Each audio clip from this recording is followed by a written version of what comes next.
కాసేపు నేల మీద నిలబడి ఆలోచిద్దామని జగన్మోహన్ రెడ్డి గారు లాంటి వాళ్ళు చెప్తే, నువ్వు ప్రజలను మోసం పెడుతున్నావు, మోసం చేస్తున్నావు, మభ్య పెడుతున్నావు, let us talk about the facts, realities, మరి క్వశ్చన్స్కి ఆన్సర్స్ ఏవంటే వాటిని అస్సలు ప్రస్తావించకుండా ఒక హోరు క్రియేట్ చేసి ఒక మాస్ మెస్మరిజం లాగా ఏదో చేసే ప్రయత్నం గత వారం రోజులుగా జరుగుతుంది. అమరావతికి చట్టబద్ధత, దాని లోతుకు ఎందుకంటే అదే ఒక సబ్జెక్టు. బట్ ఆయన గంటన్నర మాట్లాడిన దాంట్లో కూడా కొంత వేశాడు. చట్టబద్ధత అసలు పార్లమెంట్ కూడా లేదంట, అసెంబ్లీకి లేదంట. ఇదే దానికి ముందే ఆధారాలతో సహా చూపించాం. కేంద్ర ప్రభుత్వం అది రాష్ట్రానికి సంబంధించిన అంశం, మాకు సంబంధం లేని వ్యవహారం అని హైకోర్టులోనే అఫిడవిట్ వేసే విషయం చూపించాం. అయినా సరే ఆయన చేస్తున్నాడు, చేశాడు.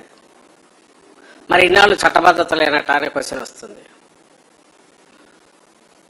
పోనీ ఇది చట్టబద్ధత సంబంధించినంత వరకు ఈరోజు నువ్వు చట్టం చేస్తే రేపు మళ్ళీ దాన్ని సవరించే అవకాశం లేదా అని జగన్మోహన్ రెడ్డి గారు అన్నందుకు చూడు సవరిస్తున్నాడు మళ్ళీ అని ఆయన మీద పడి ఏడుపులు. కానీ నిజంగా అది ఎవరికైనా డౌట్ వచ్చేదే. ఇంకా శాశ్వతమా ఇదంటే ఏది శాశ్వతం కాదనేది అందరికి తెలిసిందే. దట్ డజంట్ మీన్ దాన్ని ఏదో చేస్తారని కాదు. నువ్వు అనవసరమైన దాని మీద ఒక టాపిక్ రైజ్ చేసి 15, 16, 18లో ఎప్పుడో ల్యాండ్ పూలింగ్ అప్పుడు, లేదా తర్వాత 20 మన ఆయన అప్పట్లో మోడీ గారిని పిలిచి ఫౌండేషన్ వేసినప్పుడు, మళ్ళీ మొన్న ఎప్పుడో రీస్టార్ట్ అని పూనకం వచ్చినట్టు ఇచ్చేసినప్పుడు, మళ్ళీ నిన్న దీనికి మళ్ళీ అదే షో రిపిటేషన్. మళ్ళీ ఆ మట్టి కుప్పం మీద పోయి పడుకుంటాడు, లేదా పార్లమెంట్లో వాళ్ళు పోయి దండాలు పెడతారు. దీన్ని అందరూ సెలబ్రేట్ చేసుకొని ఈసారి అయితే ఆదేశాలు కూడా వార్డు సెక్రటరియట్, విలేజ్ సెక్రటరియట్ లెవెల్కైతే సెలబ్రేషన్స్ కూడా చేయమని. ఇంకా చిత్రం ఏంటంటే జగన్మోహన్ రెడ్డి గారు తీసుకొచ్చిన వికేంద్రీకరణ ప్రతిపాదన ఏదైతే అప్పట్లో మేము అధికారంలో ఉన్నప్పుడు ముందుకు పెట్టారో దాని మేరకు చట్టం కూడా చేశాము. వైజాగ్ ఎగ్జిక్యూటివ్ క్యాపిటల్, ఇది లెజిస్లేటివ్ క్యాపిటల్,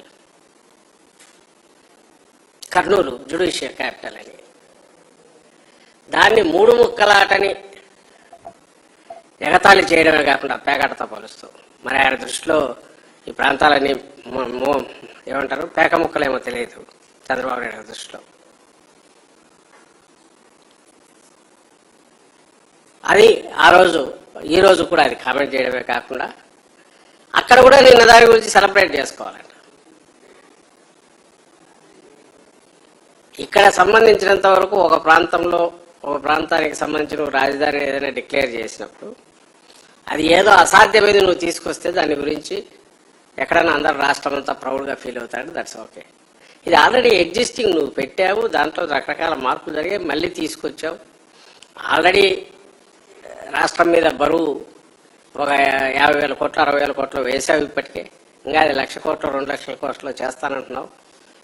దీనికి ఒక కలరింగ్ ఇచ్చి దాని మీద నువ్వు సెలబ్రేట్ చేసుకోమని ఒక క్రూరంగా అందరికీ పిలుపు ఇవ్వడం, అటు అనంతపురం వచ్చి శ్రీకాకుళం, వాళ్ళు ఎందుకు చేసుకోవాలని అర్థం కాదు.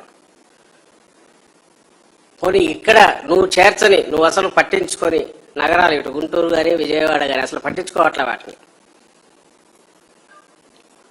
వాళ్ళు సెలబ్రేట్ చేసుకోవాలి. ఎగ్జిస్టింగ్గా ఒకవేళ ఉందనుకున్న ఎగ్జిస్టింగ్ దాని మీద సెలబ్రేషన్ జరుగుతుంది.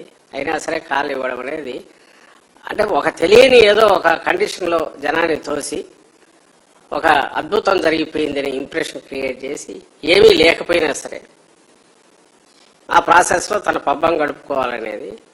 అదే సమయంలో ఒక కరెక్ట్ నిజమైన క్వశ్చన్లు అందరూ వేసుకోవాల్సినవి జగన్మోహన్ రెడ్డి గారు రైజ్ చేస్తే, మా పార్టీ నాయకులు రైజ్ చేస్తే, మా పార్లమెంట్లో మా పార్టీ నాయకులు రైజ్ చేస్తే వాటిని ఎగతాళి చేయడమే కాకుండా వీళ్ళంతా అసలు ఏం వేస్తున్నారో అర్థం కావట్లే. డెవలప్మెంట్, యాంటీ డెవలప్మెంట్ అను, యాంటీ ప్రోగ్రెసివ్ అను, యాంటీ స్టేట్ అను ఇలాంటి ముద్ర వేయాలనే ప్రయత్నం చేయడం.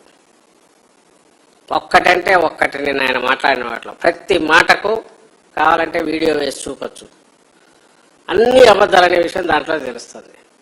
ఆయనవే ఉన్నాయి వీడియోలు, మనం ఎక్కర్లా. ఆయనవి ఉన్నాయి. ఇప్పుడు ఆయన పక్కన నిలబడిన ఆయన ఉప ముఖ్యమంత్రి పవన్ కళ్యాణ్ మాటలు ఉన్నాయి.